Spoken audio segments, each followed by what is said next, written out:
الله أكبر الله أكبر.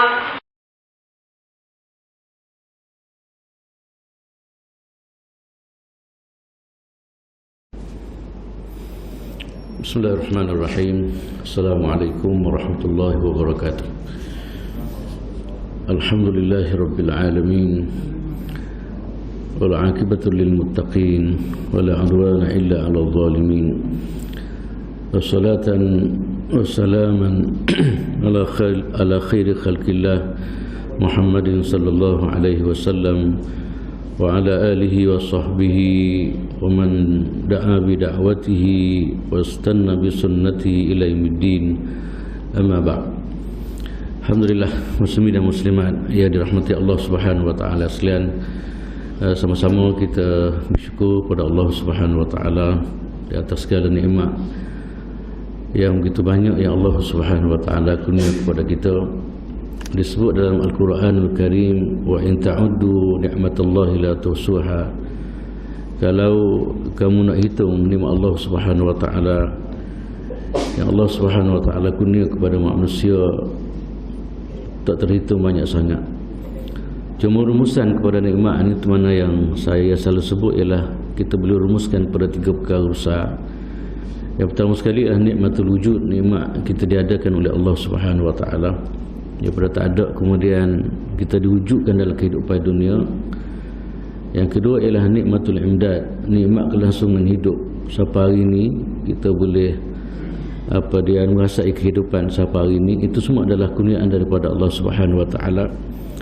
Yang ketiga yang paling besar sekali ialah nikmatul hidayah. Nikmat kita diberi hidayah oleh Allah Subhanahu wa taala. Sebab nikmatul Islam adalah nikmat hidayah yang paling besar, tuan-tuan semua. Dia adalah penentu kepada kita masa depan lah. Syurga ataupun neraka Allah Subhanahu wa taala ini adalah antara benda yang akan menentukan ialah sejauh mana kita boleh mempertahankan nikmat Islam yang diberi oleh Allah Subhanahu wa taala kepada kita. Sebab itu Allah Taala sebut dalam Quran, wala tamutunna illa wa antum muslimun. Ya, kau mati kecuali kau mati dalam keadaan Islam. Itulah tuan-tuan semua, kita doa semoga segala nikmat kita diberi taufik oleh Allah Subhanahu wa taala, boleh jaga dan kita jadi orang yang syukur kepada Allah Subhanahu wa taala. Muslimin dan muslimat sekalian, insya-Allah untuk hari ini saya nak buat satu tajuk, iaitu berkaitan dengan antara rahsia keberkatan hidup. Keberkatan hidup ataupun keselesaan hidup ni semua orang nak berlaku lah. Orang putih pun nak, orang Melayu pun nak dan sebagainya. Dan masing-masing ada tip atau masing-masing ada kaedah tersendiri. Hari ini kita akan tengok bagaimana kaedah kebahagiaan ataupun keberkatan hidup yang diajak oleh Rasulullah sallallahu alaihi wasallam. Di mana kita yakin apa yang diajak oleh Nabi sallallahu alaihi wasallam adalah terbaik dan tepat, seperti mana yang seperti mana yang sepatut, seperti mana yang dikehendaki oleh manusia lah. Kembali kepada apa yang saya sebut tadi lah, memang semua orang nak belaka rahsia kejayaan hidup, rahsia keberkatan, rahsia keselesaan hidup dan sebagainya. Hari ini insya-Allah kita akan tengok bagaimana satu gambaran yang disebut oleh Nabi sallallahu alaihi wasallam, antara rahsia kejayaan hidup ini dalam beberapa perkara dah yang kita akan baca lepas ni insya-Allah taala. Di mana yang saya sebut tadi, tuan-tuan semua, gambaran yang disebut oleh Nabi sallallahu alaihi wasallam satu gambaran yang benar lah, satu rahsia yang benar. Sebab Nabi ni tak bawa benda-benda gini kecuali benda ni diajak oleh Allah Subhanahu wa taala. Wa ma yantiqu 'anil hawa in huwa illa wahyu yuha. Nabi tak cakap kecuali wahyu daripada Allah Subhanahu wa taala. Kalau benda tu daripada Allah Ta'ala, tuan-tuan, kita yakin satu benda yang memang tepat lah. Ya, sebab Allah Ta'ala yang cipta manusia, Allah Ta'ala lah yang tahu segala seluk-beluk manusia, Allah Ta'ala tahulah segala rahsia manusia dan sebagainya. Sebab itulah kita sebagai seorang Islam, tuan-tuan semua, kita diajar supaya berpandukan apa yang diajak oleh Allah Subhanahu wa taala kepada kita. Maka insya-Allah itulah sebenarnya yang akan berlaku dalam kehidupan kita, kebahagiaan ataupun keberkatan dan sebagainya. Dalam satu hadis Nabi sallallahu alaihi wasallam, an Anas bin Malik radhiyallahu anhu qala Rasulullah sallallahu alaihi wasallam, man sarrahu ayumadda lahu fi umurihi wa yuzadu fi rizqihi fallabir walidayhi wal yasil rahimah, rawahu Ahmad. Satu hadis Nabi SAW yang dikongsi oleh satu orang sahabat yang tidak asing lagi dalam pengajian kita ialah Sayyidina Anas radhiyallahu ta'ala anhu. Kita dah bincang panjang tuan-tuan tentang peribadi ni, antara peribadi yang banyak kongsi sejarah hidup Nabi SAW. Benda-benda kecil-kecil, sama ada dalam perjalanan musafir, sama ada di rumah, sama ada benda-benda yang orang lain tak tengok, dikongsi oleh Anas bin Malik radhiyallahu ta'ala anhu. Sebab apa tuan-tuan semua? Yang pertama sekali, dia kongsi kita nak terasa saya dia kepada Nabi SAW dan nak cerita kepada kita bagaimana kehidupan orang-orang yang dipilih oleh Allah Subhanahu wa taala. Sebab Nabi ni adalah qudwah, Nabi ni adalah contoh kepada kita semua. Yang kedua pula tuan-tuan semua, dia boleh cerita ni sebab pertama sekali, yang kedua ialah kerana dia ni memang sentiasa hidup bersama Nabi. Kan, itu mana yang kita dah belajar sebelum ni, daripada kecil lagi apabila Nabi SAW sapa ke Madinatul Munawwarah, ramai berlomba-lomba mak ni pakat pergi jumpa dengan Rasulullah SAW, nak wakah anak dia ni bersama dengan Nabi SAW, khidmat, tolong dan bantu Rasulullah SAW. Bagaimana yang saya sebut, maknanya dia orang macam nak sangat lah, nak kepada duduk dengan orang baik. Sebab dia orang faham tuan-tuan semua, pendidikan, penterbihan dan sebagainya, mana antara benda besar yang boleh membina kita ialah kita berada dengan orang molek. Sebab itulah apa dia dalam proses pendidikan ni, dia berjayanya, dia ada 3 perkara unsur besar. Yang pertama sekali kita panggil murabbi ataupun tok guru itu sendiri. Yang kedua suasana. Yang ketiga pula adalah bahan yang digunakan untuk didikan. Kalau 3 perkara ni memang sempurna molek, maka insya-Allah proses untuk lahir manusia begitu mudah sekali tuan-tuan semua. Antara yang kita bicara ini adalah masalah mursyid ataupun kita panggil guru lah. Rasulullah SAW antara adalah bapa kepada segala tu guru. Ya, duduk dengan Nabi ni tuan-tuan sudah pasti maknanya dia akan dapat didikan, dapat tarbiyah dan sebagainya. Kan, maknanya proses untuk bina manusia ni antara benda faktor yang paling besar sekali ialah pergantungan kepada seorang guru. Kalau guru ni molek, maka insya-Allah dia akan bina anak murid ni jadi orang molek. Tapi kalau guru tu masalah. Kalau guru tu orang rasuah, nak bina anak murid jadi orang jujur memang sukarlah. Nah, sebab itulah tuan-tuan semua, Nabi SAW adalah bapa kepada segala tu guru tuan-tuan semua. Sebab itulah di kalangan apa dia ni sahabat-sahabat mak dia orang ni pakat jumpa dengan Nabi SAW, nak tak anak dia bersama dengan Nabi, nak tolong, nak belajar dengan Rasulullah SAW. Sebab dia faham Nabi adalah manusia terpilih dan bersama Nabi lah maknanya banyak perkara yang akan diperolehi oleh anak-anak mereka. Maka di antara mereka tuan-tuan semua yang pergi jumpa dengan Nabi SAW ialah mak kepada Anas. Minta sangat kalau boleh Anas ni nak khidmat kepada Rasulullah SAW. Maka tuan-tuan semua, ramai-ramai orang yang minta ni Allah Ta'ala, Rasulullah SAW terima Anas bin Malik sebagai orang yang akan berkhidmat kepada dia. Bukan sehari tuan-tuan semua, Nabi SAW terima khidmat dia 10 tahun. Baik-baiklah 10 tahun ni memang selok-belok kan, kehidupan bersama Nabi SAW dia boleh tahu belakang lah. Maka alhamdulillah tuan-tuan semua, dengan keberadaan dia dengan Nabi ni, banyak cerita-cerita yang dia kongsi kepada kita lah, bagaimana kehidupan Nabi SAW yang akan jadi contoh kepada kita dalam semua aspek kehidupan. Kemudian tuan-tuan semua, saya dah sebut juga sebelum ni bahawa Sayyidina Anas ni antara orang yang didoa oleh Nabi SAW berperkara lah. Bila mak dia jumpa Nabi SAW, mak dia minta supaya Nabi ni berdoa ke dia. Lain jarang kita jumpa masyarakat kita ni, Ustaz tolong doakan anak hamba sikit ataupun untuk guru tolong, jarang berlaku lah ni kadang-kadang kan. Saya ingat kecil dulu kadang-kadang kita pergi tolong doakan anak hamba sikit. Ini tuan-tuan semua antara benda yang comel lah. Dan benda yang benda yang berlaku pada masa Nabi SAW.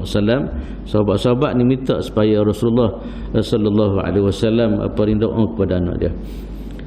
Maka tuan-tuan semua, di antara doa yang Nabi doa berperkara lah. Yang pertama sekali ialah beri kekayaan kepada dia.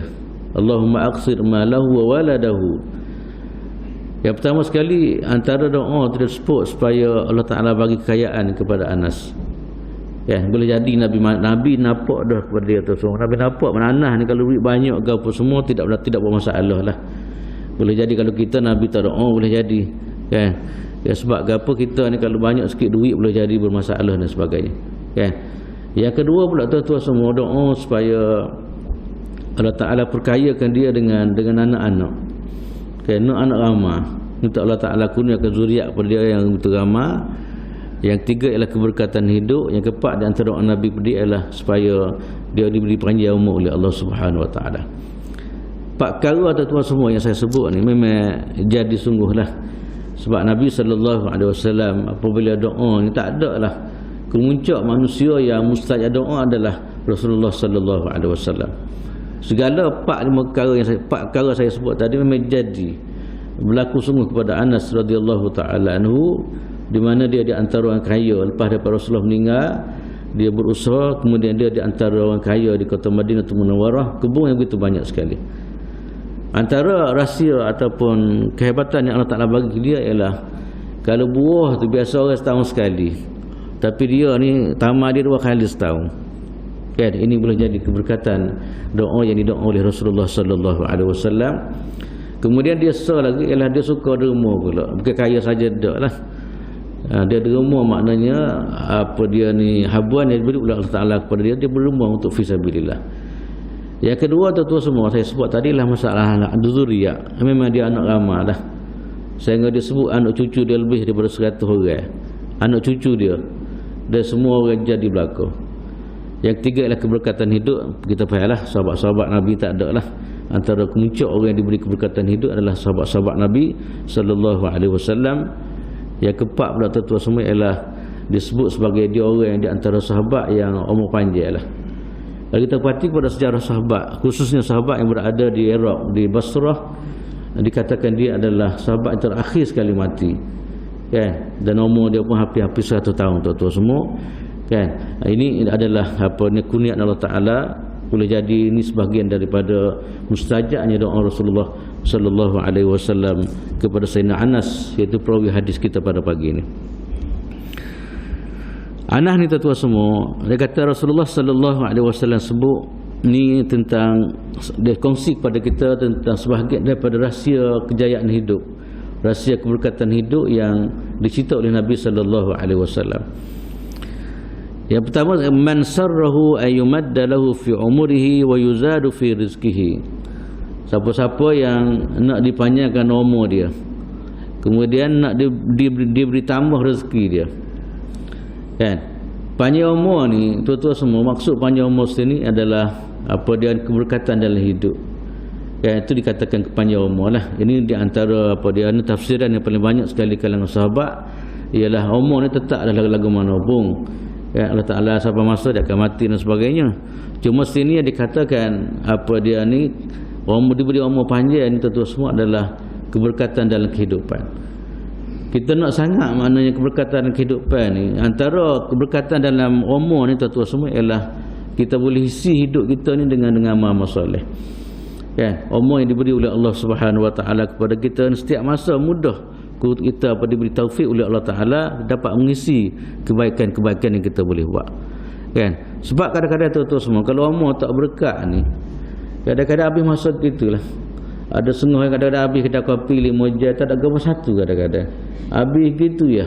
Satu hari orang lain produk banyak dah kan, tapi makna dia gitu jelah. Kan? Tapi bagi orang yang diberi keberkatan hidup umur oleh Allah Subhanahu Wa Ta'ala ni, di mana setiap detik maknanya kebajikan dia boleh buat. Dia boleh baca Quran, dia boleh tolong orang, dia boleh bantu orang tua dia boleh boleh ni. Ini tuan-tuan semua di antara benda yang bukan mudah ni akan berlaku dalam kehidupan manusia, kecuali orang yang diberi taufik oleh Allah Subhanahu Wa Ta'ala. Kita cuba tengok tuan-tuan semua kehidupan ulama, katakanlah sibuk dia orang, tapi dia boleh buat belaka. Bangun pagi dia boleh, kan? Kemudian go tu dia boleh buat, go ni dia boleh buat. Satu orang lagi memang gitu lah, bangun pagi tapi tak boleh isi 3/1. Bangun pagi duk menengung sejadah, kadang-kadang tak boleh 3/1. Kemudian semaya pun tak pergi, kadang habis setakat tu. Kemudian habis masa gitu dan sebagainya. Itulah tuan-tuan semua, kita akan tengok lepas ni bagaimana antara rahsia apa dia keberkatan umur yang akan diberi oleh Allah Subhanahu Wa Taala. Yang kedua pula ialah penambahan rezeki. Kan? Penambahan rezeki ni semua orang nak belakang. Kan? Cuma saya selalu sebut bahawasanya kalau sebut penambahan rezeki ni jangan kita ingat semata-mata kebendaan lah. Jangan kita ingat semata-mata kebendaan. Sebab rezeki dalam Islam ni dia mencakupi segala-gala kemudahan yang diberi oleh Allah Subhanahu Wa Taala kepada kita.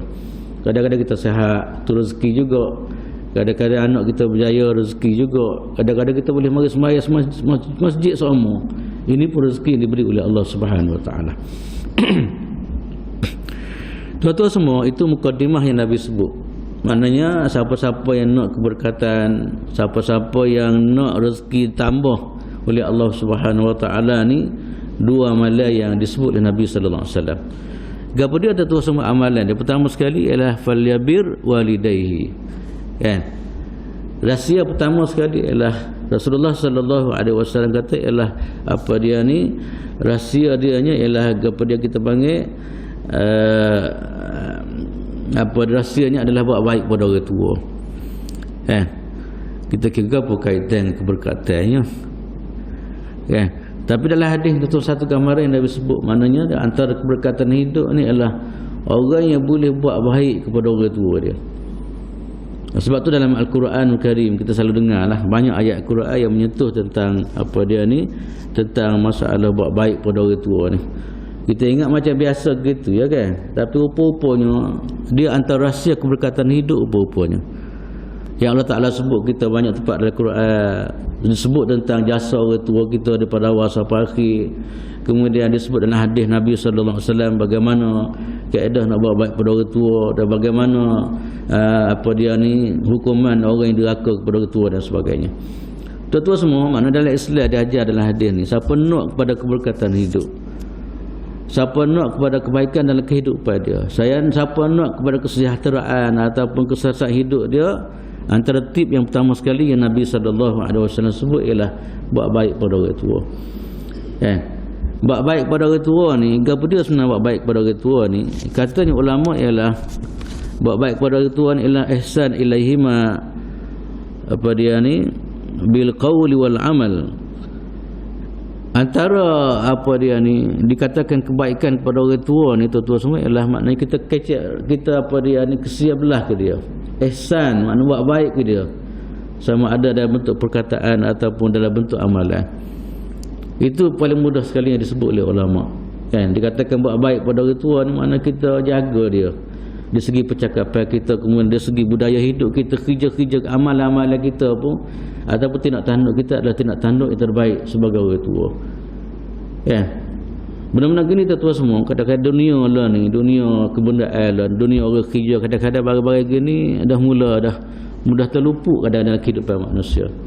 Orang tua dah anggap sebagai orang biasa seperti mana juga orang lain. Kan?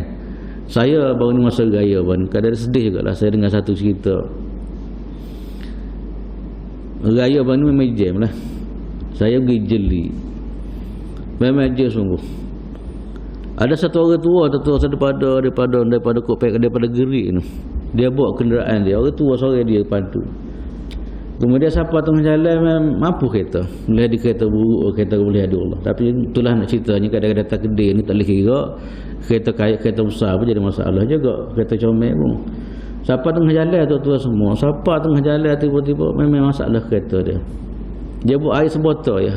Dia jalan tak nak, dia main nak berhenti mari boleh jadi orang tak layak tamu-tamu dunia lah ni kan. Nampak orang luar biasa, orang tak cara dah gitu bagi jalan kaki tuan-tuan semua. Kebetulan dia satu dia cerita kawasan dia kereta dia mati satu kawasan tu jauh daripada orang lah. Jalan-jalan memang pelan-pelan lah kita kata. Siapa satu tempat tu, siapa dia apa satu, betul ada budak satu tahun muda duk nebah. Ni cerita ni orang nebah tu cerita saya gede lah. Kan? Siapa tu tuan semua dia pun minta izin lah nak duduk, nak berhenti lah, nak berehat situ. Kemudian telefon dia masalah. Cah lah telefon. Lepas tu pula telefon lah ke anak-anak. Jauh ni, bukan dekat ni tuan semua. Kemudian anak dia jawab, anak dia kata, tak boleh pergi ni jam dia, kereta jam. Tak boleh, tu pula tak boleh pergi ni rotek masalah. Bayangkanlah tuan, satu kalimah budak tu kata, Allah kata sedih ustaz, dia kata kecek begitu. Orang tua tu nak jalan kaki daripada Jeli nak pergi jauh mana boleh tuan semua. Siapa gitulah. Jawapan yang ringkas, yang mudah. Kata dia tak boleh jam. Kita anak orang tua lagu-lagu mana pun kita nak ikhtiar lah. Nak jam lagu mana pun siapa aku lagu mana dah. Siapa gitu dia cakap. Kawan ni pun nak kata orang tak boleh pergi nak buat kereta rotek mati. Mak Allah ayah dia memang dengar gitu lepas hadilah. Last sekali tu semua pemuda yang yang dok nebah tak ada tunata dia. Kereta buruk dia hantar pergi rumah dia. Jauh bukan sekali 2 kilo. Banyak jauh sekali dia kata. Tapi nak cerita bagaimana tu satu sikap yang kita rasa tak menasabah lah. Seorang apa dia ni. Kita orang tu lagu-lagu nak kena ikhtiar lah, tamu-tamu jauh ke apa semua kan. Siapa dia sebut nak jalan kaki tu semua. Nak jalan kaki siapa dan budak tu kata siapa esok lusa siapa dia nak jalan kaki jauh kan. Begitulah tu semua nak cerita bagaimana satu suasana yang berlaku pada hari ini, di mana orang tua ni kadang-kadang tak berapa cakna sangatlah. Dia tak khabar makna tu semua benda-benda gini beri keberkatan dalam kehidupan dia. Kalau kita faham daripada hadis ni tu mana orang yang tidak cakna pada orang tua ni maknanya akan berlaku masalah hidup dia. Walaupun dia diberi kekayaan oleh Allah Ta'ala, tapi kita kena ingat rahsia ni memang kalau lari daripada rahsia ini maka orang itu tidak ke mana sebenarnya. Sepatutlah tuan-tuan semua dalam Islam ni apabila kita bicara buat baik pada orang tua ni, tuan-tuan semua di antara benda yang Islam mana saya sebut tadilah, antara benda yang Islam galak yang Islam minta sangat supaya benda yang berlaku dalam kehidupan seorang muslim. Bahkan dalam Islam pula tuan-tuan semua, hatta kalaulah mak mati, ayah mati pun masih lagi ada ruang untuk kita buat kebaikan. Sampai gitu sekali Islam letak mana birrul walidain ni, apa dia buat baik pada orang tua ni maknanya berlaku kelangsungan buat baik ni, hatta orang tua tak ada pun kita di sana ada ruang lagi untuk kita buat kebaikan kepada dia. Kita pernah dengar satu hadis Nabi sallallahu alaihi wasallam. Hadis daripada daripada Abi Usaid Malik bin Rabi'ah As-Sa'idi radhiyallahu anhu qala baina nahnu julusun 'inda Rasulillah sallallahu alaihi wasallam iz ja'a rajulun min Bani Salimah. Kalau mengikut cerita satu orang ni Abu Usaid ni, kata dia satu masa dia duduk bersama-sama di kalangan sahabat lah, duduk bersama-sama dengan Nabi sallallahu alaihi wasallam. Pak Nabi Nabi Mesra duduk sama dengan sahabat, ajar, bagi petunjuk, bagi bimbingan kepada sahabat radhiyallahu taala anhum. Satu masa tertua semari satu orang lelaki daripada Bani Salimah. Faqala, laki-laki ni kata mari jumpa dengan Nabi dan nak tanya Nabi lah. Dan kita dah faham semua Nabi tempat tumpuan kepada sahabat untuk tanya ilmu dan sebagainya lah. Mari tanya Nabi sallallahu alaihi wasallam, ya Rasulullah, hal baqiya min birri abawayya syai'un abirruhuma bi ba'da mautihima. Laki-laki ni mari tuan semua tanya satu soalan Nabi sallallahu alaihi wasallam. Tanya dia, ya Rasulullah, kata dia, boleh ke, adakah di sana kebaikan yang saya boleh buat lagi walaupun ayah mak saya dah meninggal dah? Ini satu soalan yang saya rasa soalan ni soalan kita juga. Tak, mana kita kadang-kadang tak ada nak khidmat kepada orang tua, ataupun kita rasa terhaknya dulu masa kita dulu kadang-kadang mak meninggawan dan sebagainya, ataupun terasa banyak lagi benda-benda yang kita tak tertunai, kebaikan yang perlu kita buat kepada ayah mak kita dan sebagainya. Dia dah pergi dah maka laki-laki ni tentu semua gitu dia mari jumpa, dia rasa banyak benda yang dia tertinggal untuk nak khidmat kepada mak dia ataupun ayah dia, sebab dua-dua ni dah mati belaka dah. Mari jumpa Nabi sallallahu alaihi wasallam, kata dia, adakah ya Rasulullah di sana ada amalan-amalan yang boleh saya lakukan dan saya pun termasuk dalam kategori orang-orang yang buat baik pada orang tua saya. Maknanya tuan-tuan semua, kelangsungan buat baik pada orang tua ni bukan hanya sekadar dalam kehidupan dunia saja.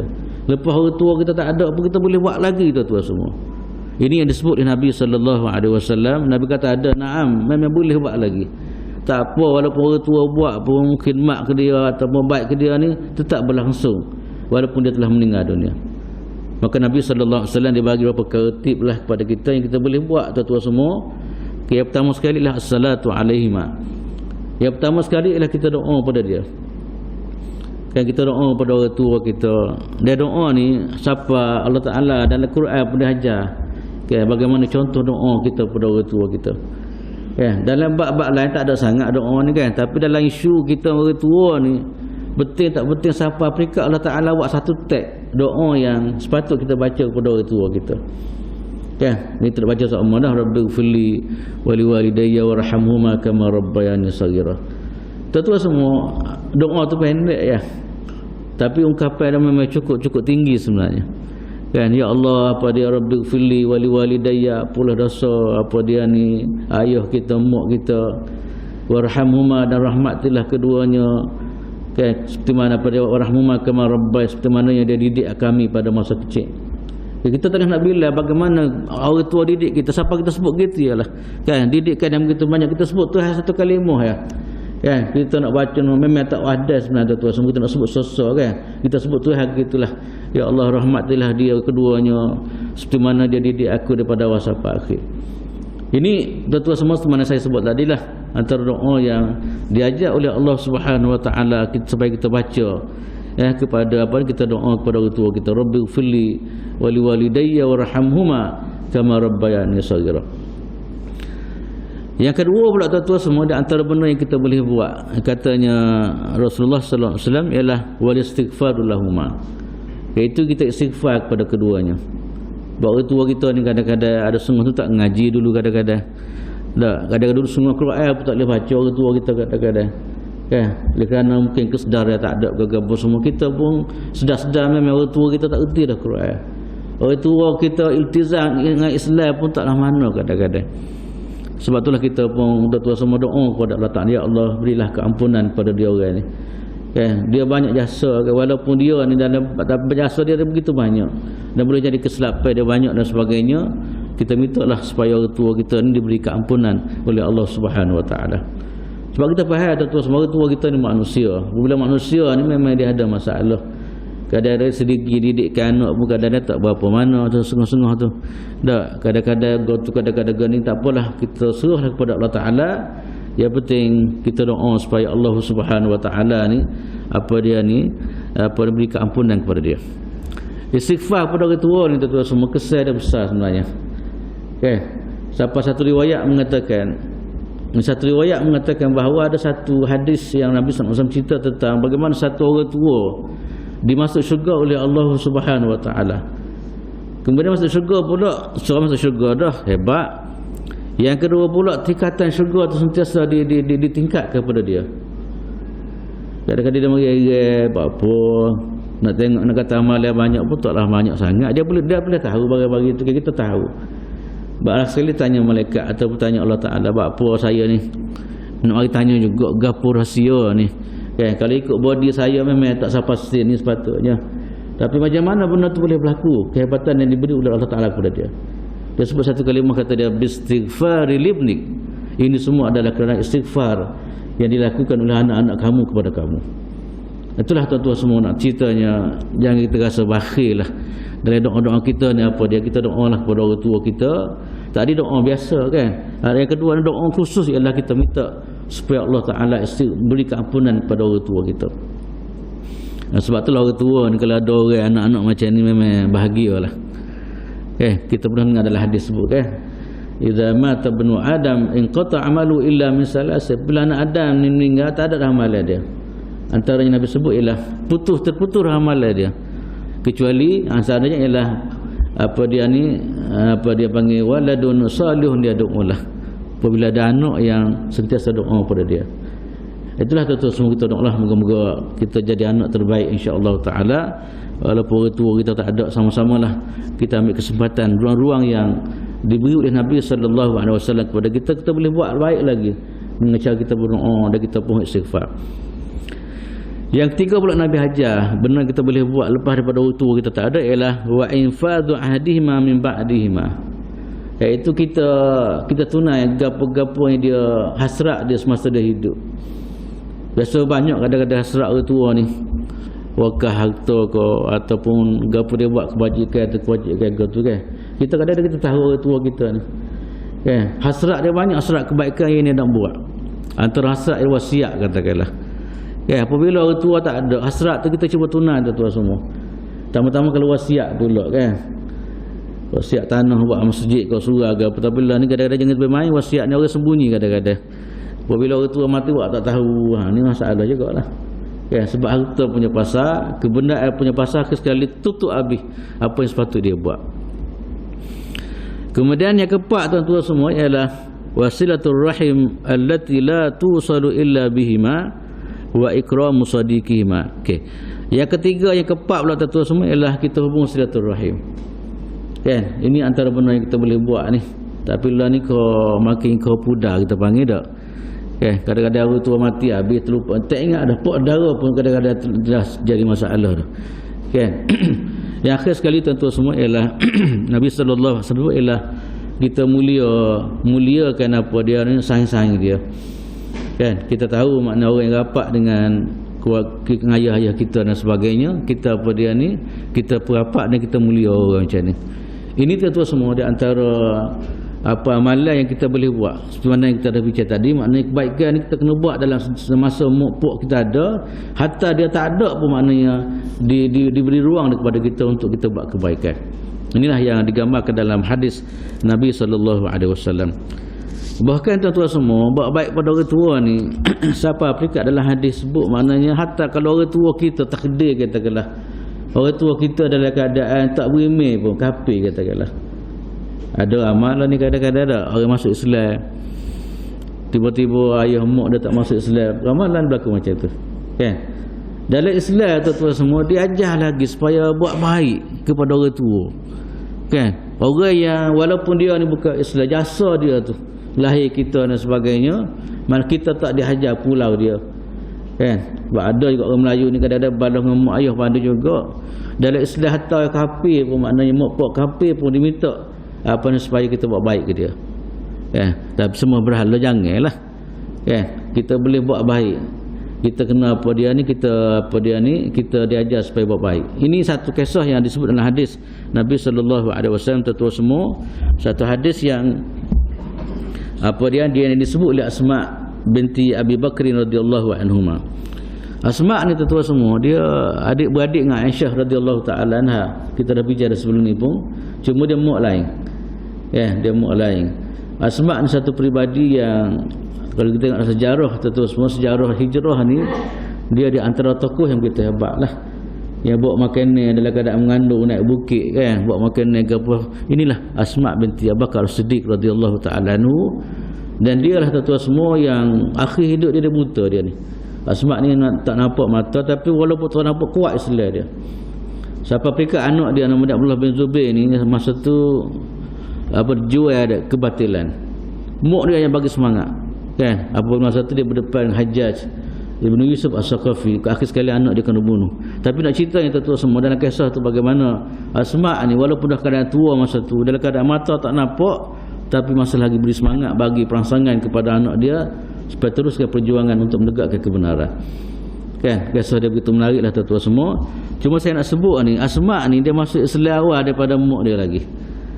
Masa dia masuk Islam tu, mak dia tak masuk Islam lagi. Mengikut cerita dia kata dia, qadimat alayya ummi wa hiya musyrikatun fi ahdi Rasulillah sallallahu alaihi wasallam fastaftaitu Rasulullah sallallahu alaihi wasallam qultu qadimat alayya ummi wa hiya raghibatun afa asilu ummi.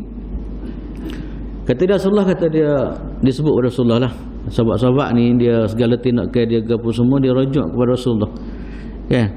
Sebab itulah sebenarnya yang kita dah bincang sama sahabat apabila sebut la ilaha illallah, apabila dia masuk Islam memang dia nak kehidupan Islam, tak ada kehidupan dia. Sebab tu gapo-gapo pun dia katanya Nabi sallallahu alaihi wasallam takut gelincir, takut lari daripada landasan Islam yang dikehendaki oleh Allah Subhanahu wa taala. Maka dia pergi jumpa Nabi, kata dia Rasulullah, mak saya mari ni. Mak saya mari pada masa tu dia dalam keadaan syirik lagi pada Allah Taala. Nak ceritanya hidayat Tuhan ni gitulah, kadang-kadang anak dulu, kadang-kadang mak dulu. Ini semua kerja Allah Subhanahu Wa Taala. Apabila mak dia mari dalam keadaan kafir tu, mak ni lagu mana pun dia ingat kepada anak dia. Mak lagu-lagu mana pun tak lagi dah. Kalau orang tahu anak tu memang teruk benar. Hatta binatang pun sayangkan anak, kalau mana tak. Mak dia mari jumpa dia. Saya ingat kisah ni serupa, satu kisah yang berlaku satu orang di Thailand. Anak dia nikah masuk Islam, mak dia mari ziarah anak dia ke apa semua. Last sekali mak dia masuk Islam sebelum meninggal dunia. Alhamdulillah jadi. Banyak kali di Thailand tu semua orang utara tu dia masuk Islam, mak dia kadang kafir. Ada sungguh-sungguh tak, alhamdulillah dengan jasa pupuk kita ikutlah boleh mengislamkan mak dia lagi. Yang saya sebut ni memang berlaku depan saya lah. Berlaku di dekat jiran saya. Jiran waris saya sana. Kemudian tua-tua semua apabila gitu mak dia mari, tiba-tiba mak dia demis, tak sihat, lama tinggal rumah tu. Last sekali alhamdulillah tua-tua semua dia masuk Islam.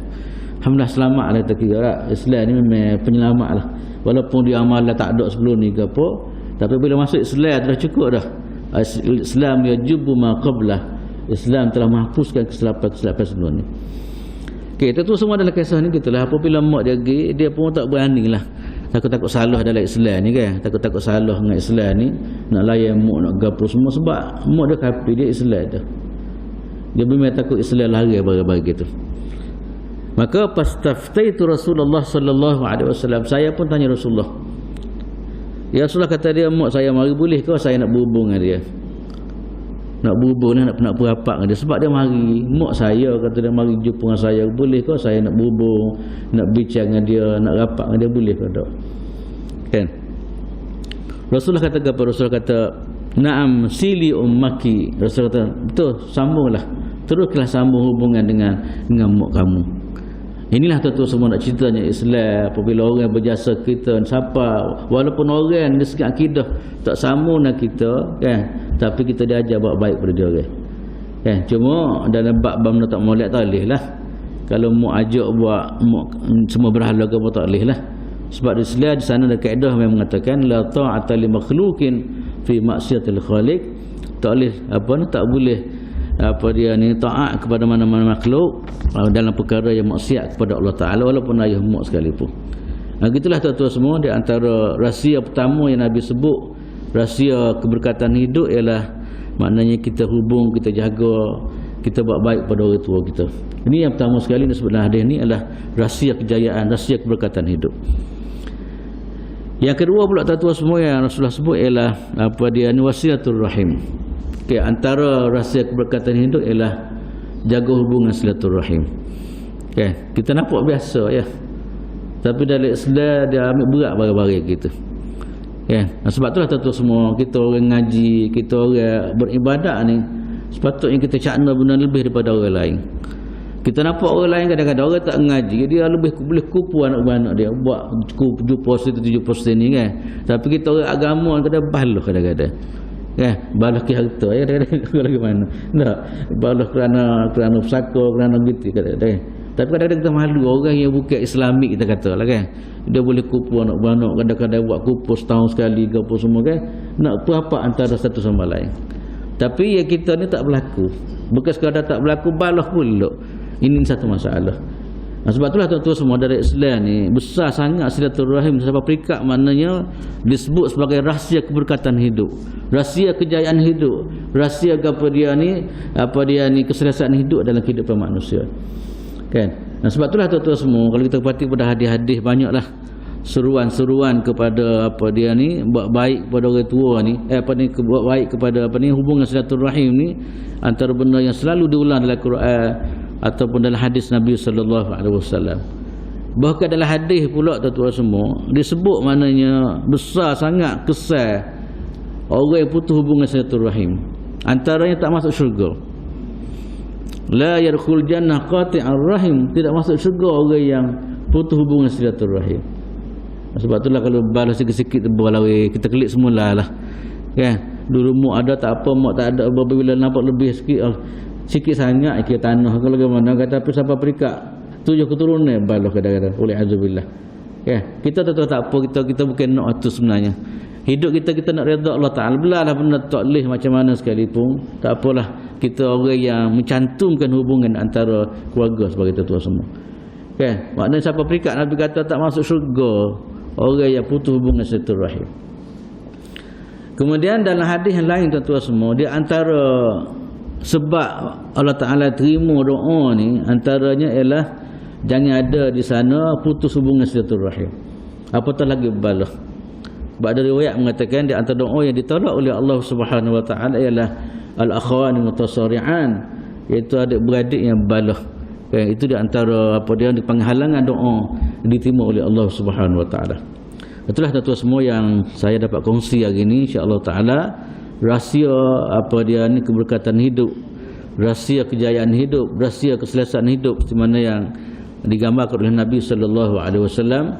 Moga-moga tuan-tuan semua kita boleh hayatilah hadis ni kehidupan kita. Yang pertama sekali ialah buat baik pada orang tua kita sama ada masa hidup atau masa dia tak ada.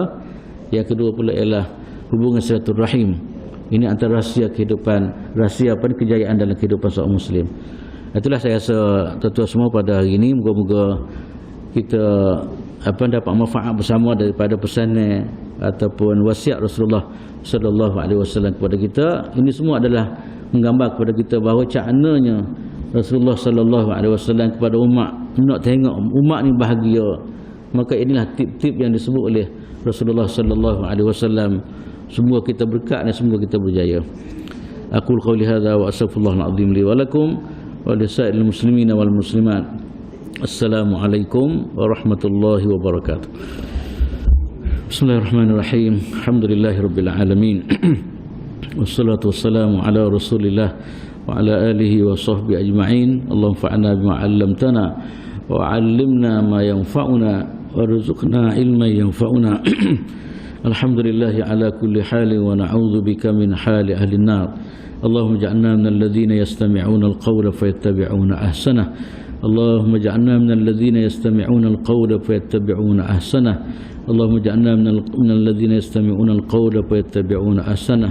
ربنا اغفر لنا ذنوبنا ولوالدينا وارحمهما كما ربيانا.